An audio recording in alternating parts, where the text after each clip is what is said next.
Квартира эта, номер 50, давно уже пользовалась, если не плохой, то, во всяком случае, странной репутацией. И именно так отзывается Михаил Булгаков о своем реальном жилище на страницах культового романа «Мастер и Маргарита». Жуткие места, необычные дома и пугают, и манят одновременно. Пожалуй, только истинный поклонник хорроров способен наслаждаться причудливыми объектами в обыденной жизни. Предлагаем вам посетить некоторые из этих мест вместе с нами. Давайте начнем. Припять, Украина. Пустующая Припять неподалеку от Киева основана в 1970 году, но близость к Чернобыльской АЭС предопределила ее судьбу. Из-за самой масштабной катастрофы в СССР всех жителей эвакуировали, а город стал частью зоны отчуждения. Многоэтажки с зияющими окнами, колесо обозрения, кинотеатр «Прометей», ДК «Энергетик», универсамы, гостиница – все замерло, превратилось в слепок ушедшей эпохи. Повсюду царит гнетущее безмолвие. После аварии город обеззараживали, радиационный фон снизился, поэтому по Припяти бесстрашно снуют сталкеры и простые туристы. Главный чернобыльский миф – двухголовые собаки, 3-метровые сомы и прочие мутанты. В реке и лесу действительно водится крупная живность, но виной тому не обязательно радиация. А сам город вымер не окончательно. Кое-кто вернулся в свои дома, есть даже несколько кафе и магазинов. Однако определенный ореол таинственности здесь присутствует. Замок Дракулы, Румыния.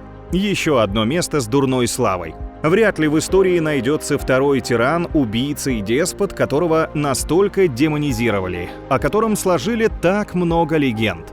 Влад Цепиш Дракула, правивший средневековой Валахией, действительно был беспощаден. Сажал врагов на кол, вбивал гвозди в головы, устраивал резню в разгар щедрых пиров, пока сам не погиб в бою от рук местных жителей, жаждавших мести.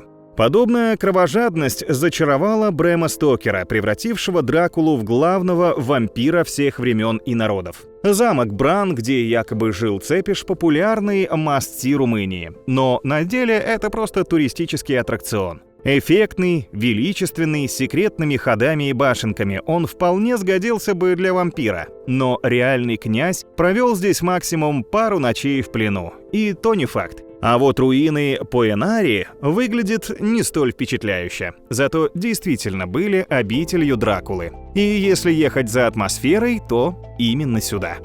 Остров Кукол, Мексика.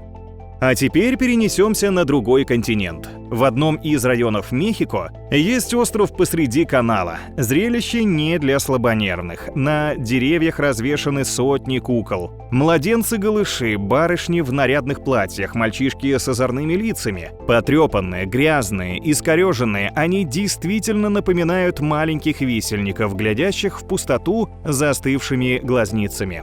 Жуткие куклы успокаивают призрак девочки, якобы утонувшей в здешних водах. До недавнего времени на острове жил всего один человек – Хулион Сантана Баррера, разводивший овощи и цветы. Однажды он услышал из воды крики и бросился на помощь, но спасти утопленницу не успел. На поверхности плавала лишь кукла, которую он повесил на дерево в память о незнакомке.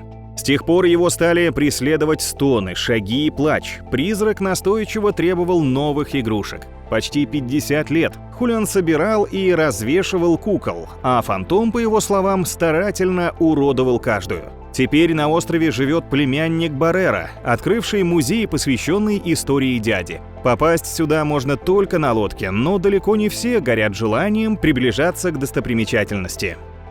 Болото Манчак, США.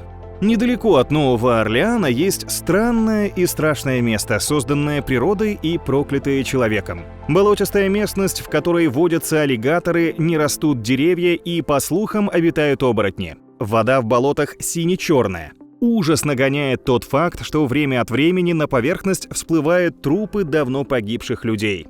В начале 20 века в этой местности держали в качестве пленницы колдунью. Она и прокляла болото Манчак. С тех пор там творятся жуткие вещи. Специалисты пытались осушить болото, ничего не вышло. Рабочие, которые выполняли осушение, остались без крова. Страшный ураган уничтожил несколько деревень, некоторые погибли. Базар черной магии в Соноре, Мексика. И снова мистическая Центральная Америка. Санта-Муэрте, Святая Смерть. Одна из любимых святых мексиканцев. Почитание ее парадоксальным образом сочетается с глубокой религиозностью местных жителей. Почти все они настоящие католики. Тем не менее, различные атрибуты культа Святой Смерти можно приобрести на рынке в Соноре. По выходным и праздникам проводятся церемонии, ритуалы и гуляния. Торговые лавочки выглядят жутко и весело одновременно. К колдовству в Мексике относятся серьезно. Поэтому базар очень популярен. Здесь можно встретить части тел сушеных животных, птиц, рептилий, их черепа, изделия из шерсти и костей. Все эти предметы призваны решить абсолютно любую проблему человека. От бесплодия и больных зубов до успеха в бизнесе. Здесь постоянно обитают маги, к которым можно обратиться за помощью. Жутковатое для приезжих место, конечно. Треугольник дьявола, Тихий океан.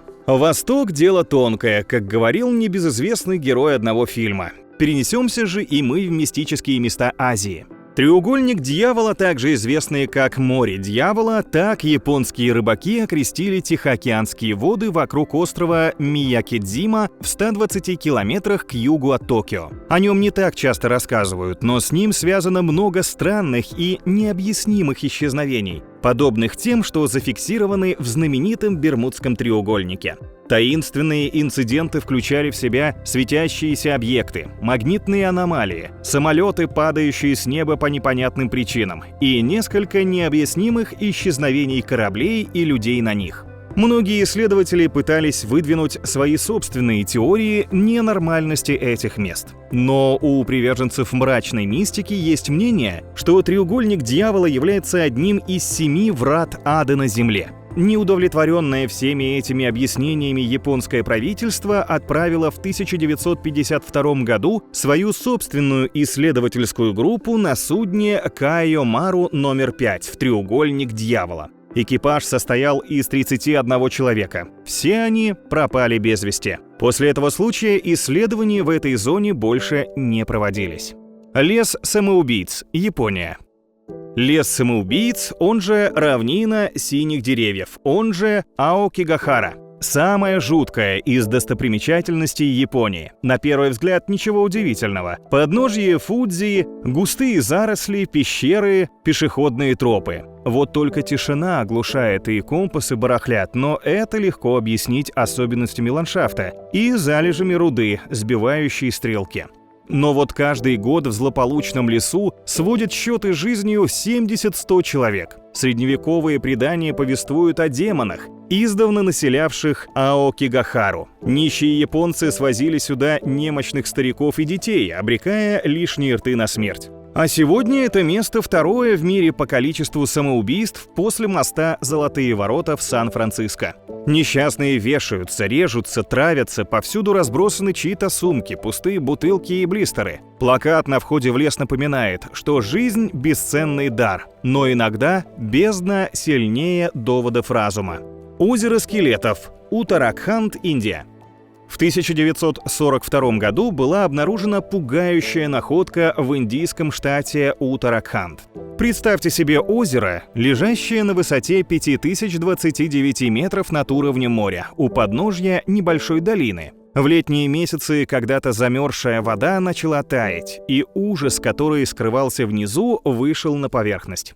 Все озеро было заполнено более чем 500 скелетами. Сначала была версия, что останки могли принадлежать японским солдатам, захваченным в плен во время войны и по каким-то причинам умерщвленным британцами. Был вызван следователь с судмедэкспертами, чтобы определить, правда ли это. Но кости не были достаточно свежими, чтобы принадлежать солдатам времен Второй мировой. В результате было обнаружено, что скелеты датируются еще 850 годом нашей эры. Благодаря разреженности воздуха и постоянным низким температурам в регионе тела хорошо сохранились. Изучение этого археологического и криминального феномена длятся уже много лет. Многие даже утверждают, что это кладбище могло быть результатом древнего ритуального самоубийства. Однако самое интересное объяснение на сегодня – это то, что все эти люди погибли из-за аномально крупного града. В каждом найденном черепе была обнаружена небольшая глубокая трещина, будто бы смертельные удары исходили откуда-то сверху. Прошло уже больше тысячелетия с момента смерти людей в озере Скелетов. Но у ученых все еще осталось множество вопросов, на которые необходимо ответить. Дарваза, Туркменистан. А вот с помощью этого похожего на портал объекта вполне можно перенестись в любое из вышеуказанных мест. Если прочесть нужное заклинание, конечно. Газовый кратер, который местные жители и путешественники называют дверью в преисподнюю или вратами ада. В 1971 году команда советских ученых обнаружила здесь скопление природного газа. В результате бурения скважины специалисты наткнулись на каверну, пустоту, в результате чего земля обвалилась и образовалась дыра, наполненная газом. В целях предотвращения утечки газ было решено поджечь. Предполагалось, что газ в подземной полости скоро выгорит, но, увы, этот пожар так по сей день и не потух. Теперь же многие туристы стекаются в этот район, чтобы стать свидетелем огромного пылающего кратера диаметром около 60 метров, который не прекращает гореть более 40 лет. Место выглядит как произведение научной фантастики. Многие очень близко приближаются к краю, чтобы почувствовать адский жар. Президент Туркменистана Ниязов в свое время даже приказал закрыть эти ворота. Но это невозможно до тех пор, пока природный газ в этом месте не закончится. Сколько газа осталось и как долго Дарваза будет гореть, по-прежнему остается загадкой.